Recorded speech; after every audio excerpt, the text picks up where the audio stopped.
All right, and it is time for part 4.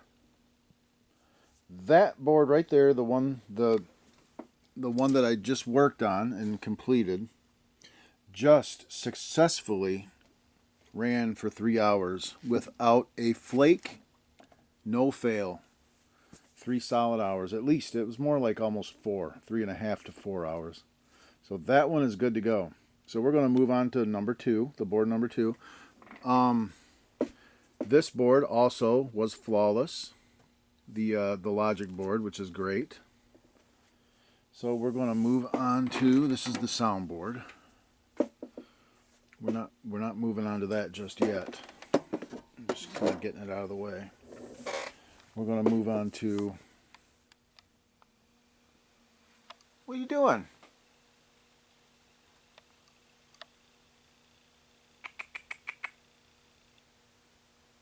Hello, boo-boo.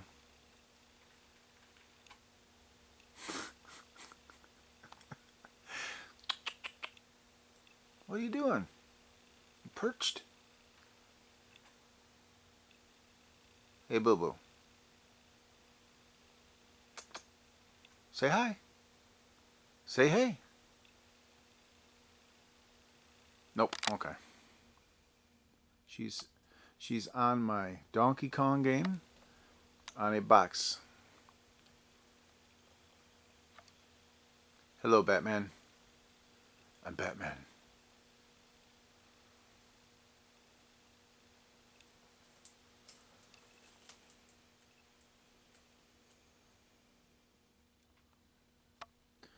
Okie doke. We're going to move on to this guy. Board number 2. We've got to replace this. Replace the caps. I found a crystal that actually fits in the socket, so we're good to go with that. As long as it works, I'm sure it does. It's pretty solid. Yeah, see? Yeah. Just pops in there like that, like so. So, yeah. Give this thing a look-see. See what's up with it. We will go through and make sure that we don't have any of our power rails shorted to ground before we fire anything up. I'm not even going to do anything with this until I do some basic stuff. This has to be replaced, and I'm going to replace all the sockets. What are you doing?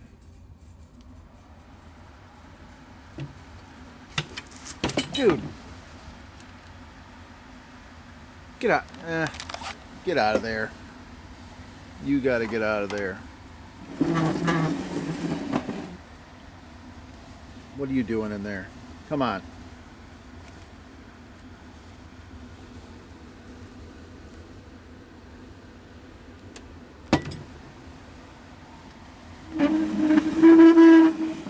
Crazy cat. Okay, so let's do that. I'm gonna just verify the power rails, make sure that nothing's short, and then go and check my strapping. Make sure this thing's strapped right over here. Replace all this. CPU socket. Replace this. Clean it up a little bit. And we'll be good to go.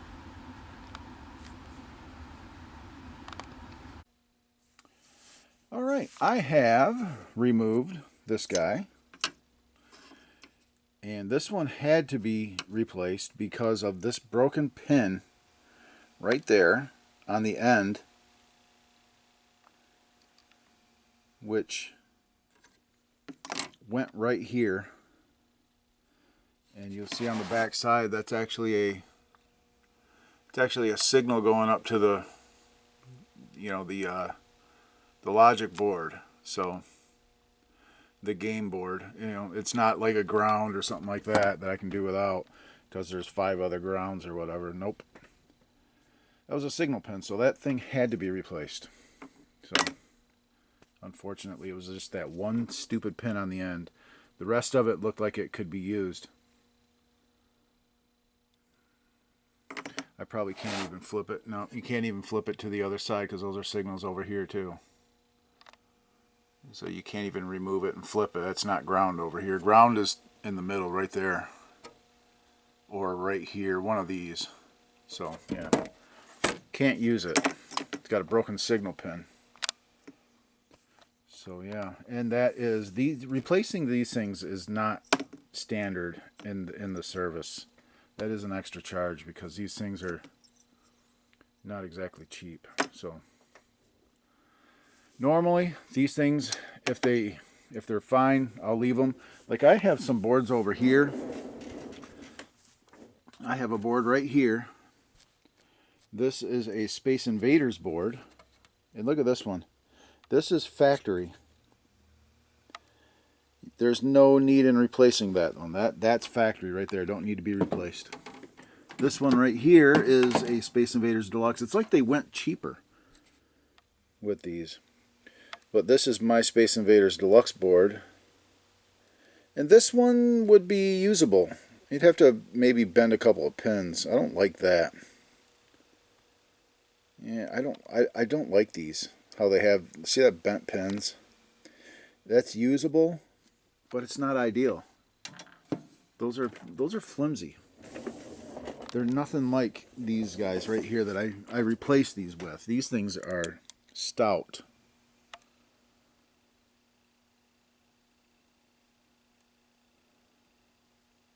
Yeah.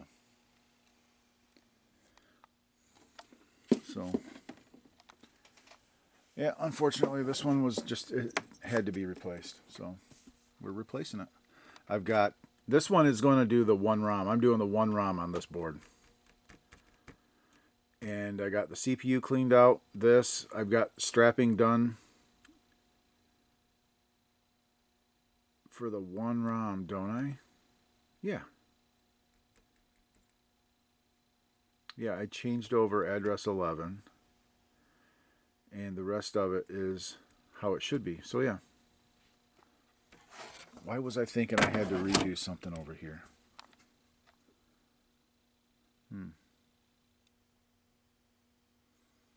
No, I don't need to redo anything over here. That's good. That's how you do it for using a, if you want to use the 1 ROM thing, you can do this strapping right here.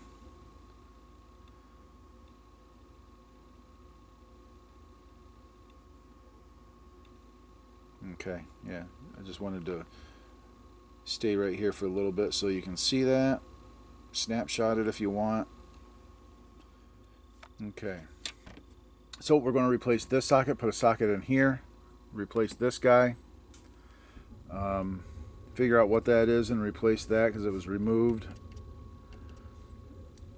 And I got the crystal over in one of those containers or something. I just took it out to not break it. 2 items of prior work right here and here.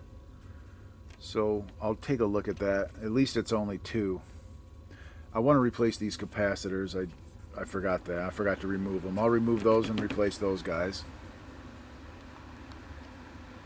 Yeah. I've already conducted a test to ground. Nothing is shorted to ground, so that's good. Okay. Be right back after doing a little more work. Okay, with the help of the fluke, by just doing RAM shorts and jumping RAMs over RAMs, I found 4 bad RAMs. You can see where I replaced them. So there were definitely 4 bad ones. Here's the first. That one's bad.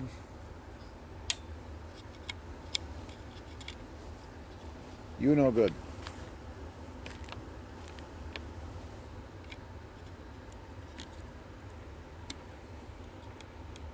Another bad. You no good. Yeah. And And another. Ooh, it's got a good cell. Let's put it back in the board, see if it'll work.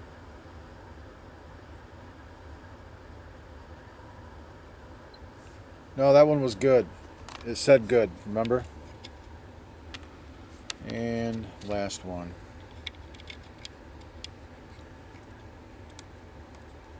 Bad, bad, bad.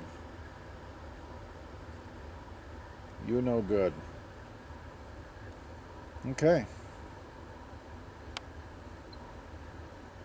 No good. So that's 4 bad RAMs. So I'll put new RAMs in the board and we'll give her a shot.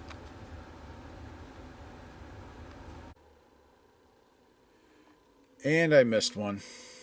See that one jumped over there? Right there? I got a RAM jumped on a RAM right there. Because I went to do my RAM short. And it wouldn't work. So if I remove that and I repeat this, now I'll loop it and pop this baby over here.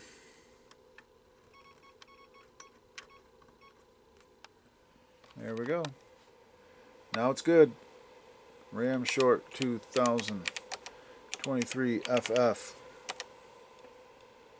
No fail.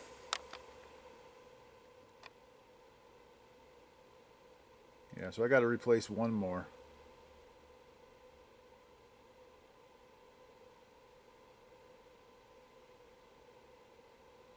There you go. Yeah. Just one more to replace. So I'll do that. That's 5 bad RAMs total on this board.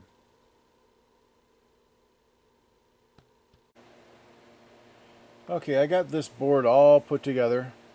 All the ROMs in it and everything. What are you doing, boo-boo? And I'm just going through what I should see on the address of this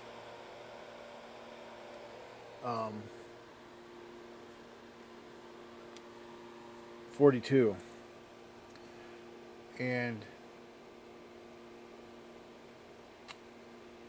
I don't know. I don't like it at all.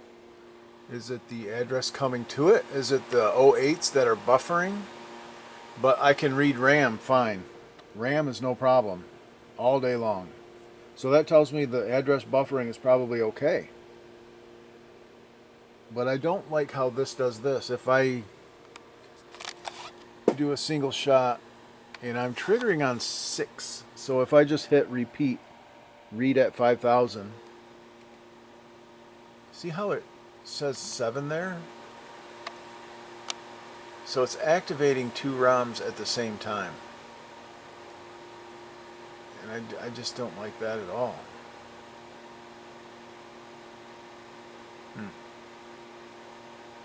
Maybe this 42 just has some crosstalk in it. You know, it's... Let's continue. Let's trigger on 7 this time. Oops.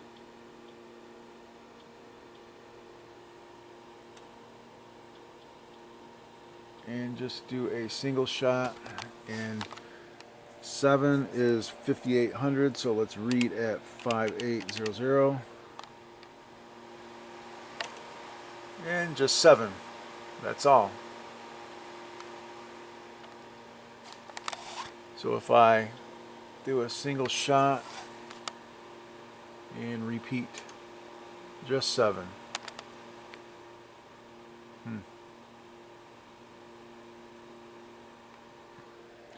So let's go back to, oh, I don't know, 3.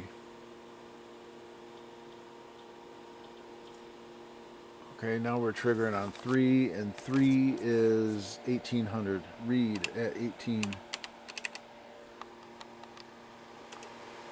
There's that 7 again.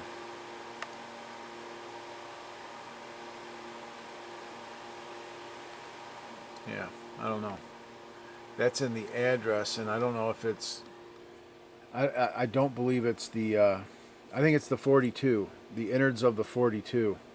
I don't think it has anything to do with the buffering. I'm going to replace that LS42 because I can do RAM shorts all day long. I can do a RAM long at 2000, 2, 3 FF. That's the CPU's working RAM area right there. And I can do that all day long.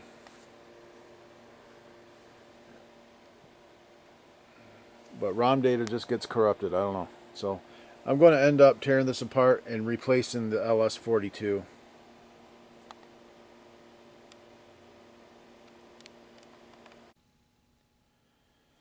Alright, well, I am calling it a night. Still cannot speak to ROMs. I replaced the 42. Same problem. No improvement. This is an opposite. This board is the opposite of the other one. If you remember the other one, I could read the ROMs fine, but I could not access RAM at all. This one's the other way around. My RAM are great after replacing 5 of them, mind you. But the RAM are perfect, but I cannot read ROMs at all. So yeah, we're going to look at some control stuff. I'm going to make sure, just double check basic stuff like make sure all the addressing bits are correct going to this. My strapping, make sure everything that's right. And that kind of basic stuff out of the way, then I'll start looking at probably these 153 muxes. I can analyze those in a block really quick. Just do one, then another, and just move my clip. I can do those really quick and make sure that those are operating the way they should. I'll look at control signals to these, because this is what selects between RAM, data off of this, ROM data, and another one might be just pulled high. I'm not sure. But yeah, those switch between letting stuff in, so it might be stuck on letting RAM through, but not anything else. So who knows? So that's the plan for tomorrow. But we're almost there. This one won't take too long. See you tomorrow.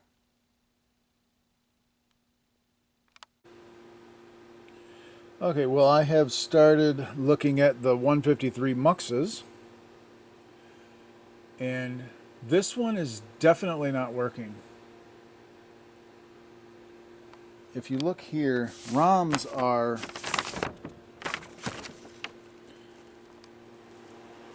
this is the ROM coming in 012. 012. The ROMs are number 2 select, and the RAM is number 3 select. The RAM is number 3 select, and the ROM is number 2 select. So I'm actually triggering on 2, I believe, right? No, I'm not. Anyway, I can do that. Let's trigger on 2. And waveform and just run this thing repetitive for a while, and I got the board actually running. So let's shrink this just a little bit. Now let's do it right here and stop. 2. It's selecting 2, which is ROM data. ROM data 012 is 1 right here, and it's low. ROM data is always 0 for some reason. 3 seems to work fine.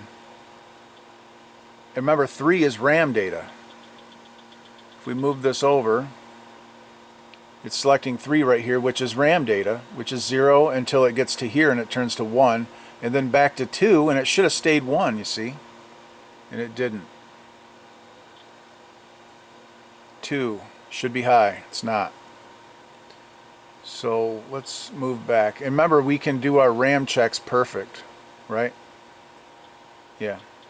So let's do a trigger on our RAM, which is 3. There should be no errors on this. So 3, it's selecting 3, and it's 1 until it's not 1, which is right. Same here, 0 and then 1. Same here. So whenever it selects 3, it's doing the correct thing. See 2, right here it's selecting 2. It should have been 1 the whole time, and it's not.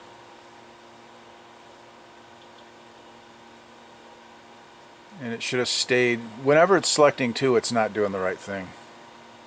That's the problem. Yeah, so.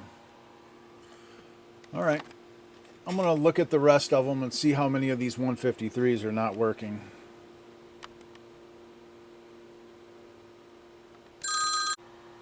And in contrast, this is what this should look like. You see right here it's selecting 2, this big block. That's ROM data.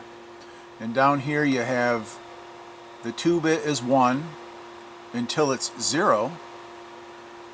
And then it's probably 1 right there, and then 0, 0, and then it's 1 right at the end there. See? That's how that should look.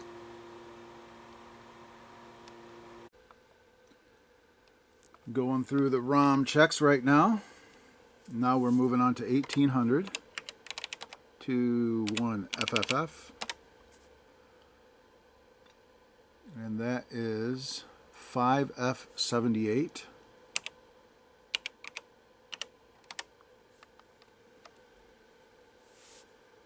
And then after this we jump to 4000 in the ROMs. Good. 4000 to 47FF. And that is 84AF.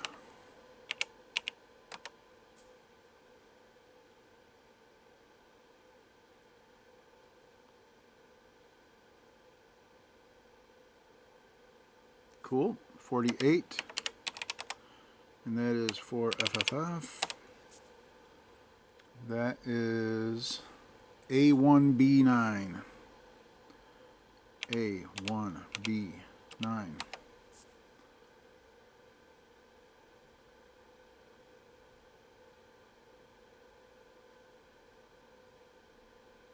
Cool. Now 5000.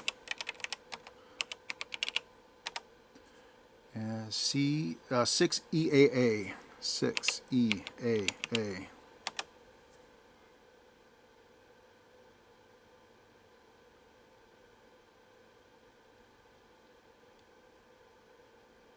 Cool. And last ROM 5800 to 5FFF.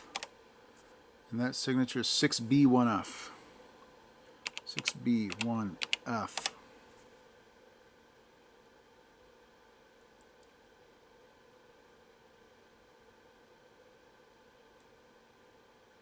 Cool. And we do our RAM.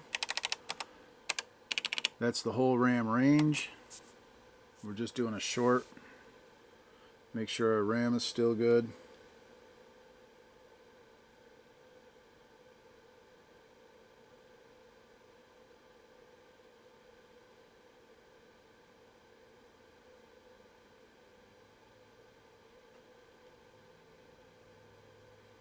So now we are reading RAM. We're doing all of our reading our ROMs as we should.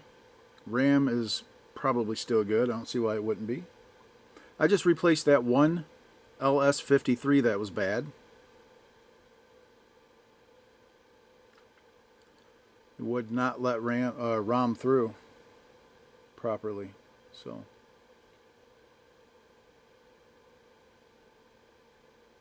Yipper.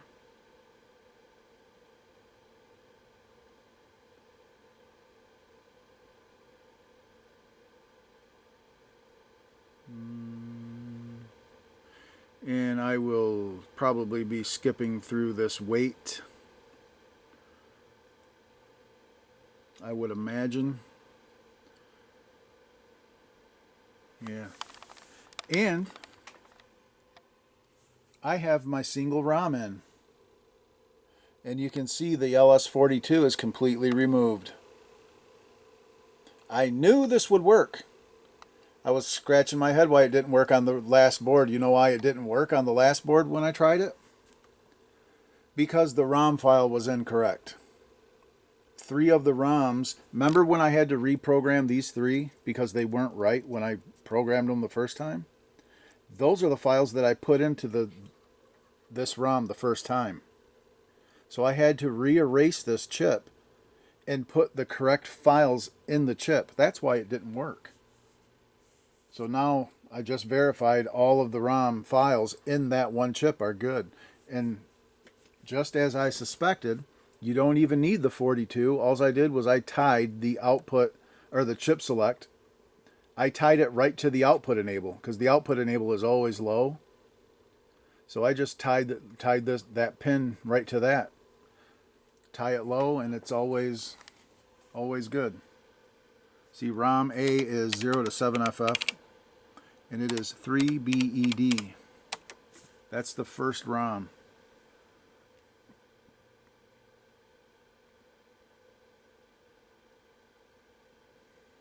Yeah, it's okay. Let's go ahead and run the UUT.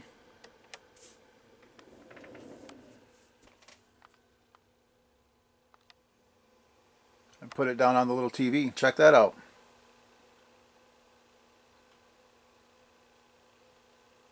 Looks good to me.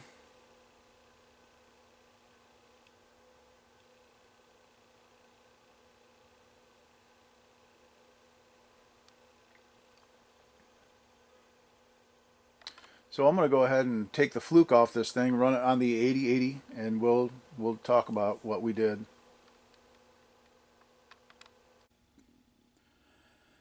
Okay, I just tacked down these jumpers here. You have 3 address bits coming up to this ROM. This is pin 2, which is address bit 12. Right here, and then over here you have address bit 13 is pin 26 and address bit 14 is pin 27. And here's where they are. This is address 13 or 14. That's address bit 14 right there that I tapped. And then that's address bit 13 right there, and that's address bit 12. So 12, 13, 14, and they come up to 12, 13, and 14. And how these are done like this, you have to take a Dremel with a little cutter and you have to separate those 3 pins. Leave the top one connected to power, because that's your power pin, your VCC pin. But you just separate these two, see?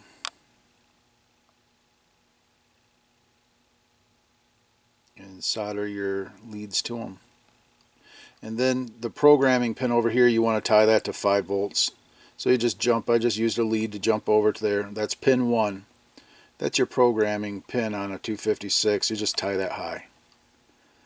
And that's it. And for the chip select, I cut this right here. That's going to the 42. That I removed. So I cut that right there and then I just tied it right here to pin 22. So 22 and 20 are now tied together and they're tied to ground. So it's always enabled. Yeah. So I knew that would work. And then over here you have to change strapping a little bit. You have to this is your strapping for this.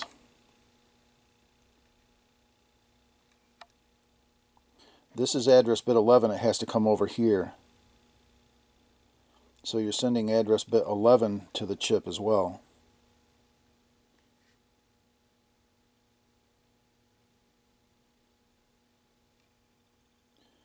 And that's all you do, is you just have to cut that one trace. The enable pin trace, this one right there, that's the only cut on the board, and it's easy to fix. If you ever wanted to revert this back to having ROMs, all you need to do is change the strapping, tie address bit 11, tie that to the VCC pin, VCC trace I should say, the 5 volt trace, and fix that and remove the jumpers, and you can put ROMs in it and put a 42 in it. Yeah. Yep. The theory behind that and why I knew why I knew that you should be able to do that, you should be able to just tie that low. If I can find a piece of paper. I'm not going to be able to. Let me get a piece of paper. I'll come back. Okay. Now the reason why I knew that you could just tie that low, tie the chip select, just tie it low, is that 42 has 4 inputs, right? And the most significant input was tied to ground. That means this is always going to be selecting 0 through 7. Always. Because this is tied low, this will never be disabled. It's either going to be 0, 0, 0, it's going to be 1, 0, 0, 0, 1, 0, 1, 1, 0, 1, 0, 1, 1, 1, 1, 1, 1, 0. It's either going to be 0 through 7 at all times. So it's always on. That way I knew I could just tie the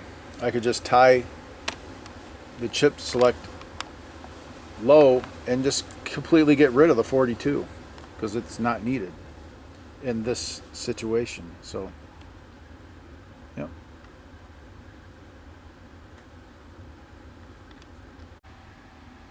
All right, hooked back up. No LS42 in the board. There's our one ROM. Now we're running on the CPU. There's the chip we replaced. So this thing had 5 bad RAM chips, and it had a bad chip right here. And that's really it. And I did replace these sockets, and I'm not removing them. I should have trusted my instincts that this would work. I realized after, when it didn't work the first time I tried it, I realized the reason it didn't work is because these 3 files were not correct. So, yeah.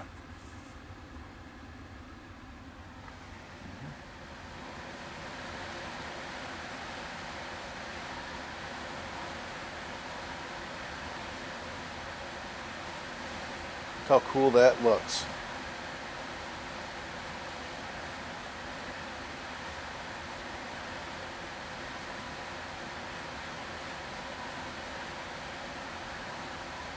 Well, I'm going to let this one sit here and run for about 4 hours to make sure this main board doesn't fail.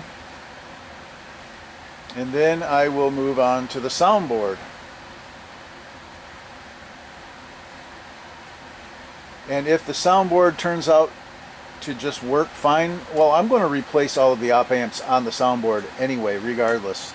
That's just par for the course. So, yeah.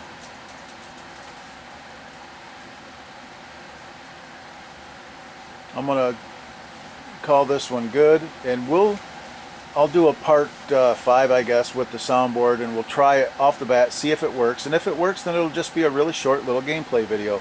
But I'm going to replace those amps anyway, like I said. So, but I want to know what it's doing before I even try, hook it up or whatever. And I do have to do wiring for it, because I have no wiring set up. So I'll do that, and we'll be back with part number 5.